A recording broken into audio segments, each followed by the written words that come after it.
stuff will grow. That's how Mother Nature recycles, right? So you have to keep at least a minimum level of circulation. There's all these things that people don't do. Even Airbnbs, I don't stay in them very often because most Airbnb owners just turn off the AC until you're there and you walk in, you're like, oh, it smells a bit funky. And you open the windows and then the next day, you're like, I don't really feel that good.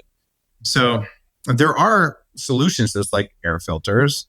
There's Homebiotic, which is a company that I started specifically around this problem. It's a environmental probiotic you spray around, and it's a bacteria that lays dormant and waits for mold. And then when mold comes out, it's the same stuff that competes with mold in the soil, but now it's in the home, and it's not going to fix inside a wall or something. But I know that if I'm in a hotel room that's on the edge and I miss that around and I come back a couple hours later, it's actually much better. So it's something that's very low cost, like $20. And it's not one of my biggest companies. I barely talk about it, but it's one of those things that certain mold people just know about. And it's something that I travel with. So I don't know what else to do though. So I'm going to go back to that. I don't have $100,000 to spend, and I might be able to move out, which is going to be financially devastating. I have to leave my mattress, or maybe just get a airtight mattress cover and keep your mattress. But anything that mold could have settled in isn't going to be safe unless I clean it. What's the lowest cost way to get rid of, say, mold in a room? It's interesting because if you look at it just in a vacuum of I have mold in a space, how do I get rid of mold in a space? Well, let's define what getting rid of it means. There's levels of getting rid of it. Like how much am I getting source, or am I just, and it needs to be a combination of two variables. What is my health condition and what of my body, and what is the health condition of my house? And they need to be able to balance. Okay. Now, somebody who is really resilient can be exposed to more mold in a space because their body can handle it and they find an equilibrium. Other people who are incredibly hypersensitive and like one hit of it just kills them for 2 days, right? Their bear is way low.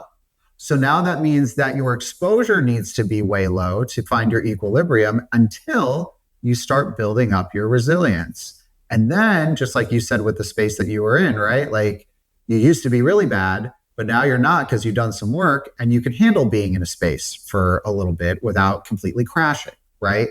And so I think as we're talking about, well, like what's the cheapest, lowest cost, fastest way to handle something in a space, we'll get there. Where's your starting point? Because if we don't know where your starting point is, I can tell you, listen, the 3 easiest things you could do right now, get a really good air filter, open up your windows for 10 to 15 minutes a day, and do a super spring cleaning on steroids to get rid of all the central dust in your house. You do those 3 things, and you're getting rid of a lot of the kind of everyday exposure that's going on. So this might be the one time you want to wear a mask, is when you're doing a deep spring cleaning in a home that has had some mold. So you wear maybe an N95 mask. And I actually owned an N95 mask for that purpose before all of the nonsensical use of masks came up. And you actually really do put that on.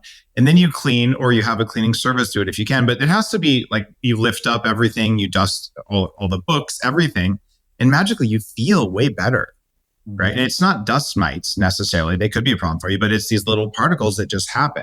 So if you see dust building up, especially around the bedroom area, like you got to just get it handled. That makes a huge difference.